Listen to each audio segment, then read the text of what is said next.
mananagot sila dyan na sa aking pananim ay sinunog nila. Ano pang mangyayari dyan? Oh. Sino man ang sunog dyan, mananagot sa akin yan. Kasi ang hirap ko dyan, buwan kadidilig. Araw, maghapon. Kasi yan ang gusto ng gobyerno, magtanim ng kahoy. Ay paano kung sinunog naman? Ano mangyayari na dyan? Oh, nakita naman ninyo. 2,000 puno yan. Kahit galain pa niyan din hanggang doon, sa dulo-dulo na yun. Si James, hindi natin kasama ngayon. Ano to, na-aksidente rin siya. At medyo maluba rin ang nangyari sa kanya. Medyo napalo ako sa nangyari. Kasi grabe tayo inabot niya.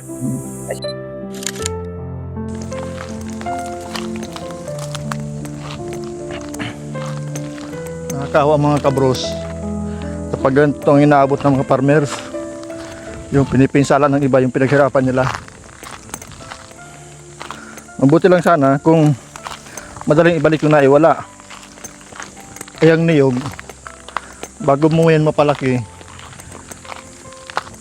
kung ilang taon yan, bago mo pabunga, dekada yan, lalo yung mga native na niyog. 10 years, 7 to 10 years. Kapag yung mga dwarf na niyog naman, madali-dali magbunga, problema malaki ang puhunan nun. Tapos susunugin lang. Ano ron?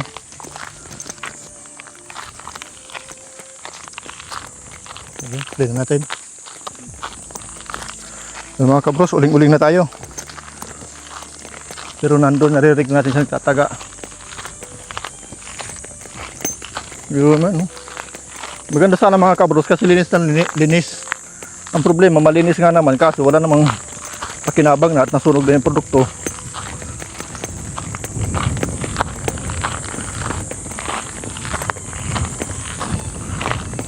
Posibleng ito lang natira kay Kuya Ape. Yan may kaunting anaron. Aros Kuya Ape.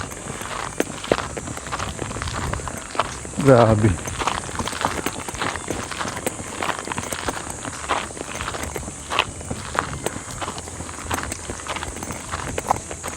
Kuya Ape.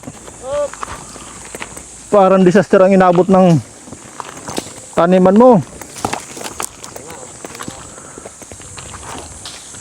Ang layo mga ka-wild.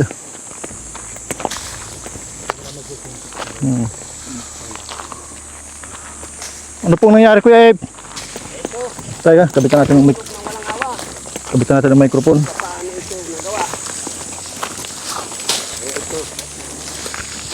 Kuya Ape, lagyan po itong microphone para marinig ka po namin doon.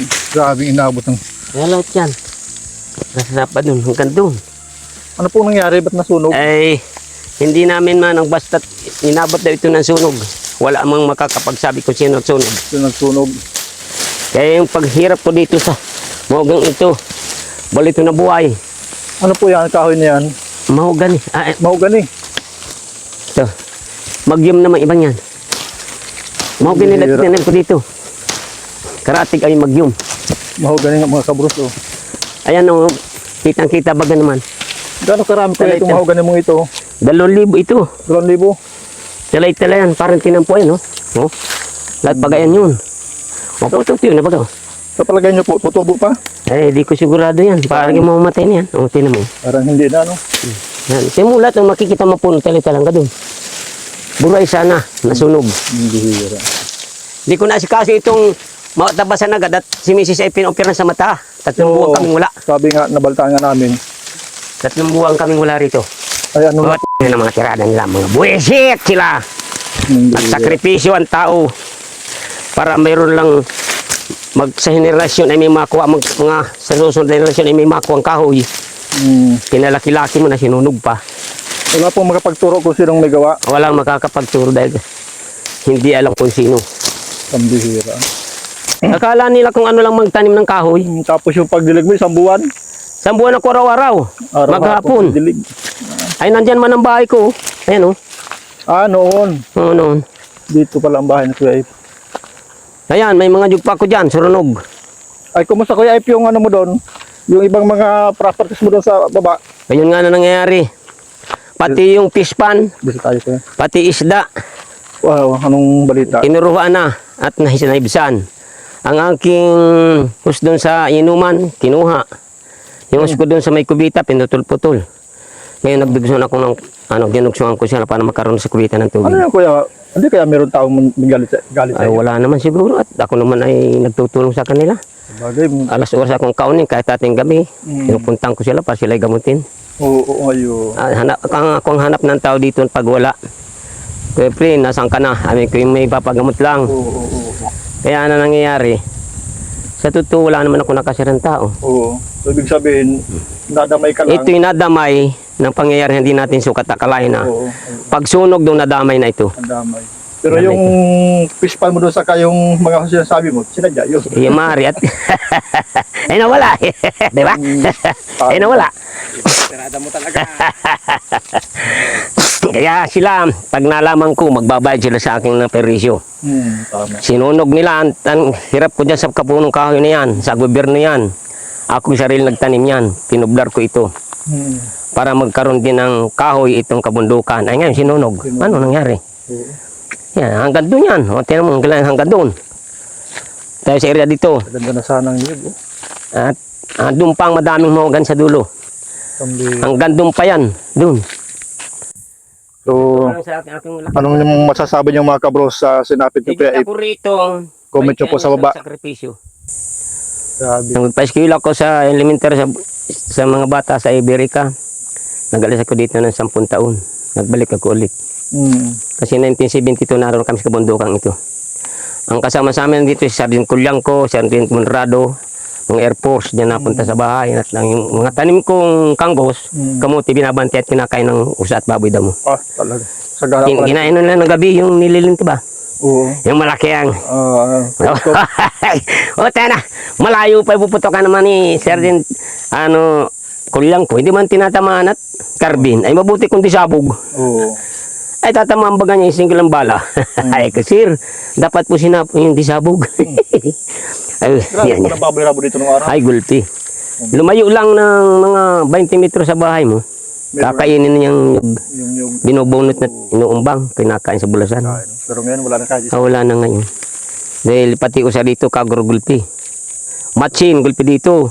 Grabe na. Kasi gubatan pa ito ng panahon, 1972. Grabe na. Ito baga yung pinaglagingan ng Marusi. Noon, ang natira ang inano namin dito yung mga tira-tira ng kahoy ng logging. At diyan baga nilalagay sa smelter. Pinagbayan ito ng Marusi noong 1968 yata. Ako 68 grade 1 ako ay elementary ay Ibig sabihin ko 68 ako ng 68. Grade 1 ko sa elementary. Dito ka pala talaga tumubo ano? Nagpunta kami rito dahil noong unang panahon sa area namin, sa Labo. Na dumating ang sinasabi nilang panahon na ibang klase. Nagano pa yung sound yan? Oo. Kaya dito kami naglipat. Oo. Ang gulo-gulo na sa panahon noon. Ayaw namin madami kaguluhan. Dito kami nagpunta sa Osminya. At kabundukang gubatan pa man ito noon. Magtanong-tanong sa matanda dyan kung sino at talagang gubat pa ito ng panahon. Pero pinaglagingan na. Ang natiligayan lang kayo, malilit pa nga dyan. Kumusta na kuya si Mrs.? Ayun, nakakakita-kita man na ng kaunting mata. Tayo. Kaya medyo nakakaano naman ako. Ano pong nangyari sa kanya? Yung sabi nga parang katarata yun ang kukulaba sa mata. Oo. Natatabunan na daw puti yung mata. Oo. Kaya mabuti na lang at mayroong mga libre sa ating mga gobernador. Libreng opera. Eh, karaming pasalamat din kami sa kanila. Oo. At imbis na 1,500 ang gagastusin ko, edi medyo na walang bala lang na din sa kapangyarihan nila sila ang nagpalibre sa mga mamayan. O yun. So, maraming salamat po sa mga tulong po nagagawa ninyo, mga sino pong nagpaano? Si mga gobernador daw yan, ang alam ko. Oo. Hindi ko, basta't gobernador ang sabi nila. Yan. Ito po, napakalaki talaga ng tulong nagagawa ninyo kapag Hindi ko lang kung sino gobernador yan. nangyari ito. Kuya, libre Na yung hospitalization. sa mata. Libre nga din ng bukol. Kaparahin. Yung mga Nga sis. pala mga kabros, si James, hindi natin kasama ngayon. Ano to, na-accidente rin siya. Ayan ba, nangyari? So, medyo maluba Ay, rin nangyari sa kanya. Sana nga ay, huwag sanang mangyari. Paano kung Ang nangyari bilhin na? niya sa ospital ay umabot ng 100 plus. 100,000, 115. Okay. Okay, Kasi- malaking bagay yan. Hindi, Niya di ito. barabasta yan. Siguro ang tahi niya dito, mayigit 20. Ang malaki talaga ang pagkano ulan, pagkabor sa Grabe oh. bato. Kaya mga aksidente at dinasang pangyayari, anumang oras pwede mangyari sa atin. Ayun man. Tayo walang kasiguran buhay natin. Tahi ko, Marami ang nagsasabi na kamukhang kamukha niya ang Batikanong aktor na si Roldan Aquino. Pero ibang-iba ang buhay ni Tata Efren. Payak lamang ang kanyang buhay dito sa bundok. Isa rin siyang manggagamot. At siya ang hilot dito sa buong barangay. Lahat ng yun, ginagawa niya ng libre. Kaya nagtataka siya kung sino ang may intensyon na pinsalain ng kanyang mga ari-arian.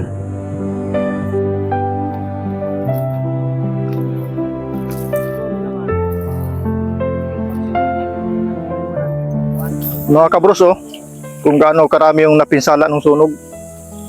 7 rolyo daw itong hose na ito. Pero possible naman, hindi naman nasunog yung lahat ng 7 na rolyo na yon. Pero 5 rolyo lang ang masunog, biruin mo kung magkano gastos. Di uno yung size niya.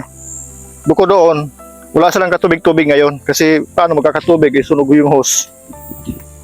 Din. O, ito lang nakasurvive kuya sa taniman mo. Ito lang kaunti. Yung kaunting ito. Ito lang. Kasi ito yung malinis naman. Grabe. Ito lang natitira. Ano pa naman ang paproduktuhin ko dyan? No? Kakang ko sa ilang piraso. Oo. Yung dapat maproduktuhan ko na mamumunga na. Nasurunog pa. Kumusta yung gabihan mo dyan kuya? Ano nang Ayun. nangyari? Isa rin nagkaturuyo ng init. Gaano po karami yung ano mo dyan? 3,000 yun. 3,000? Dapat okay na ngayon. Harvest na sana ngayon. Service na sana yun. Pero may gawa naman nun, ay init. Ano? Init naman ng panahon. Kasi kung meron ka ng patubig na hose, malagyan mo ng hose yun, hindi maisusunog. Oo. Oh, ito na yun. Oh. Dito. Sa ito. Yan. Dati ang ganda ng gabihan niya rito. Ang lalaki ng laman. Ngayon. Yung puno Talagang niyan. Nanginginig dyan. nagbibertak yung lupa oh. May balon dyan. Grabe. Na ang gabi ay... sa Wala ilalim. na talaga ma-harvest kahit isa ano. Wala mga harvest. Kasi may mga balon niya. 3,000 puno daw ito mga kabros, yung huling tanim dito ng Kuya Ip ng gabi. Dapat bunutin na ito ngayon. Ito yung gabi na malalaki ang laman. Yun ang dating pinagkukunan niya ng income ng mga nakaraang mga Noong panahon. taon. Ngayon. Binibinta niya, dinadayo siya dito. Ayun oh, ito lang mga natira oh. Yan ah. Oo. Kasi, Ang daon oh, 3 daliri, 2 daliri. yan ah. Yan, Yan, sobrang yan. init. Hanggang ito dun. Meron. Grabe. Ayaw ko Kaya- kung sa kanto kung makakuha pa tayo kahit magugulay. Oo. Bukod sa pagkasunog, Daliri. grabe rin yung pinsala Yun ng ako. init. Pero ano? kung mayos kami, at may tubig may kuko na Oo. source. Mabubuhay sana. Buhay sana. Nung tinamon ko ng gabi. Oh. Ayan. Ah, Hmm. ano na, wala na. Kaya bubuhay pa yan? Wala na. Hindi na ano. Dirog Kung na. maghahanap ka uli ng binhi, kung sakaling magtatanim ka uli. Maaring kung may bumuhay dyan. Oh, ayan oh. Oo. Patay. Ayan oh. Siya nga oh. Ah, wala. Turuyo na. Tuyo oh. Buhay na sana ito kung di 3 buwan ay di lalaki niya ang laman. Oo. Sa 3 buwan. Wala na. Ay, yung abono mo pa dito. Ayun pa. Sa pa din gastos yun. Talaga. Kasi sacrifice lang balo mabuhay. Gusto mabuhay ang tao. Ngayon nangyari. Ano ng tadhana. Ito naman, gawa ng likas na ano. Likas na Phenomenon. kalikasan talaga. May gawa. Super Sa El Nino panahon. natin ngayon. Sa kapanahonan. At yung pispa niya mga karbos, Wala ano man na. nangyari kuya sa pisa mo dyan? Wala kami na-harvest dyan. Pag alis namin, may tubig pa yan. Oo. May mga isda pa yung malalapad gaya. No? Ngayon, pagdating namin, gaya na. Wala Wala araw kahit kami isa. dumating. May damo na. Tignan mo, Ano pang makukuha namin dyan? Wala na. tignan nyo mga kabros oh, yung ilog na napakasarap liguan natin nung araw. Anong nakaraan taon. Magkakadamo na rin yan. Kahit isang tabo, wala ka makuha ng tubig. Magkakadamo na rin yan. Maniwala ka sa akin. Lang walang stress, ganito lang dapat ang kwento. Hinga ng malalim, walang laban o test. Sabi. Abot pa ng Agosto yan. May ilang buwan pa. Yun, July, August. O 3 buwan pa. O, yung mga klase natin sa pagkagala sa area na Oo. sinacrifice na mga walang hiya talagang magsusunog. Yan na nangyari. Ang pananim ko talaga nakakahinanakit din kung tingnan. Kaso wala naman ako mapagbunto ng tao at wala man nakita. Biro mo sunugin na 7 taong pinagsakripisyuhan kong mga kahoy. Pati nyug. Ano nangyari? Sinunog. Sunog. Hindi mga lahat. Kumusta kuya, balita ko itong lupa, medyo ano na, Ay, di. konting ano, Wala na talaga kukunin ng konting kabila. aberya. May aberya ito. Kahapon nagkadiskusyonan na dyan. Talagang kukulang area. Diyan magdadaan sa may bato. Tapos yung bahay niyo po, Matatabi ang gabi yan. anong mangyayari sa bahay mo Ay, dito? Matagal na kami niyang gustong palsin. Ay wala naman kung titira, no? Oo. Butas-butas ang nga dingding. So ngayon po, maobliga ka nang umalis Ay mauobliga. Talagang magagawa kahit butukan. Yan sa area yan, yan, sa may nyug na yan. Kasi wala na kaming titirahan. At Ang problema sa pa, kanila, problema pa yung budget paggawa. yung budget pa, pera. Kasi yung misis ko ay pinopera sa doktor ng mata. Mabuti lang at may mga gubna may magandang puso. Oo. Sa mga Ay, malasakit, ano? nakakuha ng libreng operasyon. Kaya nangyari ganyan. Bagay sa senior, mas malaki ang benepisyo sa senior na Ay, binibigay ng gobyerno. Oh, senior naman na din talaga siya. Totoo yun. So nakita natin mga kabros kung gaano kalaki ang problema ngayon ni Kuya Efren. Abay, totoong may problema ngayon. Manong Roland. Una-una, saus ang gusto ng problema, saus sa tubig. Kailangan namin source ng tubig. Kasi ang tubig ang pinakalakas sa buhay. Kahit nagkain kami ng hindi magagandang pagkain, Oo. kailangan ay tubig. Tubig. Oo. Wala namang bibili sa bayan na tubig. Oo. Walang hanap buhay, di ba? Oo. Tira kami dito para... Tubig po bang inumin o pati panlaba? Pang inumin pa labas, kama na yun doon. Kasi may puso Ibig sabihin, meron kang makukuha ng tubig dyan ngayon. Meron puso. 18 lampos. Ang problema mo, kung Hose. bakit, Hose. yung hose mong gamit dati, Ay, nasunog. Yung iba, nasunog. yung iba pinutol-putol. Tapos yung ito, kinuha nato dito sa inuman. Wala na. Yung dito ninakaw. Wala ko yun dyan. Yung doon, nasunog. Nasunog. Yung natira, putol-putol. Naputol-putol Ay, na. pambihira. Hindi, dugsong-dugsong ko naman dito. Yan. Puro putol yan. Para makapunta lang sa kubita. Sinadya talagang perwisyo yung Hindi kanito. naman inumin yan. Mm. Pang ano lang, pang kubita at pang dagsaw lang yan. Oo. Ito, mga ulid ang aking bahay. At kami pinapalis na dito. Mga gabok-gabok na talaga. Puro kahoy ng gabok. Ayan, puro inaanay na. Bilugin na kahoy. Saka pawid na. Yung gawa din sa kanilang vlogger pawid niyan. Yan ang klase. So, hindi man sana gusto nung may-ari ng masyadong... lupa, malis na kami rito. Wala man kung titirang bahay. Hindi ko alam kung anong unahin ko sa Gagawa ng gagawa. bahay. Kung paano. Ni Gugun, wala naman ibubong. Hanggang kailan ko yung taning sa'yo dito para Wala pa naman taning. Talagang nung pa nagsasabing kailangan nila yung lupa.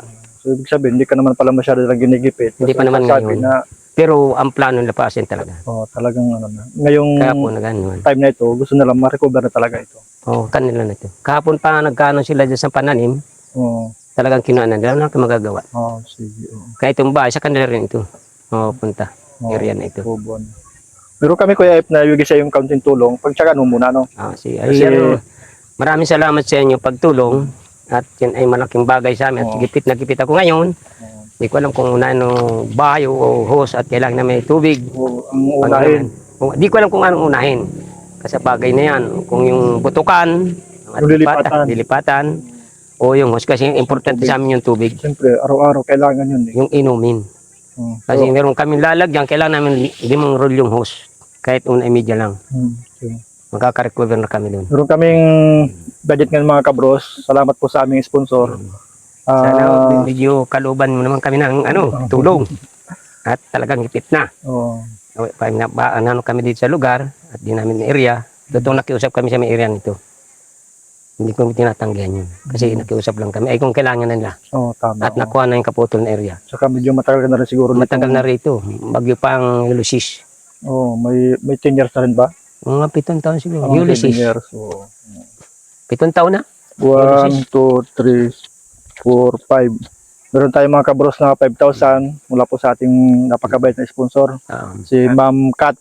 Salamat po. Maraming salamat po Ma'am Kat sa tulong na pinadala niyo po. Karen. Ma'am Karen. Bali, 4 po yung nabigyan natin ng budget mula po sa iyo. Pang-4 na po si Kuya Efren. A.K.A. Roldan Aquino. Ako po ay nagpapasalamat, Mang Karen, sa inyong magandang puso na pagtulong. At Sa inyo po ito. nagbiyaya ka po ng ganitong halaga. Hindi ko alam kung ano unahin ko, yung butukan o yung hose.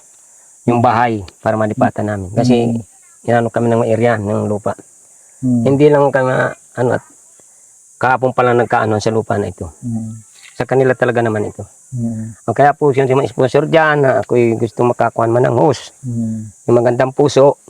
Sana itulungan na po naman nyo kami. Opo. Yan lang po ang hiling ko sa inyo. Marami pong salamat sa lahat ng sponsor at saka sa aking mga kawagawad, yung mga boss namin. Maraming salamat sa inyo lahat mga kapatid.